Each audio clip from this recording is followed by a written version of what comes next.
بسم اللہ الرحمن الرحیم بسم اللہ الرحمن الرحیم الحمد للہ رب العالمین والصلاة والسلام علی اشرف الانبیاء والمرسلین وعلی اہل بیتہ الطیبین الطاہرین المعصومین۔ عزیز طلبہ، السلام علیکم ورحمۃ اللہ وبرکاتہ۔ امید ہے آپ سب خیریت سے ہوں گے۔ شرح الامہ اول درس نمبر 21 میں کنویں میں غسل جنابت کا پانی گرنے کا حکم کیا ہے، اس پر بحث ہوگی اور نہایت علمی اور مفید بحث ہے۔ اس میں علماء اور فقہائے امامیہ کے نظریات اور روایات اور مختلف علمی بحثیں موجود ہیں۔ اس درس میں ظاہر ہے کہ غسل جنابت کا پانی اگر کنویں میں گرتا ہے تو اس کے لیے کتنے ڈول نکالنے ہیں، اس کی تحقیق پیش کی جائے گی۔ اور اس میں یہ ہے کہ دوسرا سوال یہ ہوگا کہ غسل جنابت کا پانی آیا کنویں کے پانی کو نجس کر دیتا ہے یا نہیں کرتا، اور تیسرا مسئلہ ہے کہ غسل ارتماسی اور ترتیبی میں کوئی فرق ہے اس مسئلے میں یا نہیں ہے۔ تو سب سے پہلے آتے ہیں شہید کی عبارت کو دیکھتے ہیں۔ وَغُسْلِ الْجُنُبِ الْخَالِ بَدَنُهُ مِن نَجَاسَةٍ عَيْنِيَّةٍ۔ غسل عطف ہے کہ 7 ڈول نکالنے واجب ہوتے ہیں، مختلف چیزیں پہلے گنوائی ہیں، اب کہتے ہیں کہ غسل جنابت کا پانی بھی اگر کنویں میں گرتا ہے تو اس کے لیے 7 ڈول نکالنے ہیں۔ لیکن کون سا غسل جنابت اور مجنب؟ الخالی بدنہ من نجاست عینیت، اگر مجنب غسل جنابت کرتا ہے اور اس کا پانی کنویں میں گرتا ہے، اس کے لیے 7 ڈول نکالنے ہیں جب اس کا بدن خالی ہو نجاست عینیہ سے، یعنی اس کے بدن پر کوئی ظاہری نجاست، منی، خون، پیشاب وغیرہ نہ لگا ہوا ہو۔ اگر کوئی دوسری نجاست لگی ہوئی ہے تو پھر اس کے لیے ایک علیحدہ حکم ہے۔ یہ فرض اس صورت میں ہے کہ جب غسل جنابت کرنے والے کا بدن ظاہری نجاست سے بالکل پاک ہے، اب جا کے کنویں کے اوپر وہ کیا کرتا ہے، نیت کر کے قربتاً الی اللہ غسل جنابت کرتا ہے اور اس کا پانی کنویں میں گر جاتا ہے تو اس کے لیے 7 ڈول نکالنے ہیں۔ اب ایک سوال ہے کہ یہ جو حکم ہے 7 ڈول نکالنے کا، یہ کہاں سے آیا ہے؟ ظاہر ہے کہ اس میں معتبر و سند روایات پائی جاتی ہیں۔ صحیح حلبی امام صادق علیہ السلام سے ہے، ان وقع فیہا جنب فانزح منہا 7 ضلع، اگر کنویں میں جنوب شخص واقع ہوتا ہے، پڑ جاتا ہے، تو اس کے لیے 7 ڈول نکالے جائیں۔ اور صحیح محمد بن مسلم عن احدہما علیہما السلام، امام باقر اور امام صادق علیہ السلام سے ایک سے نقل ہے، اذا دخل الجنوب فی البئر نزح منہا 7 ضلع، اگر جنوب اس میں داخل ہو جائے کنویں میں تو 7 ڈول اس کے لیے نکالے جائیں۔ اب ایک سوال ہے کہ کیوں ہم کنویں سے پانی نکال رہے ہیں؟ آیا چونکہ روایات میں واقع فیہا جنوب، داخل الجنوب فی البئر کا لفظ ہے، آیا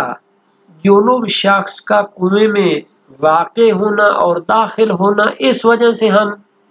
نکال رہے ہیں 7 ڈول، یا اس سے غسل ترتیبی کرنا اس وجہ سے ہم نکال رہے ہیں، یا اس کے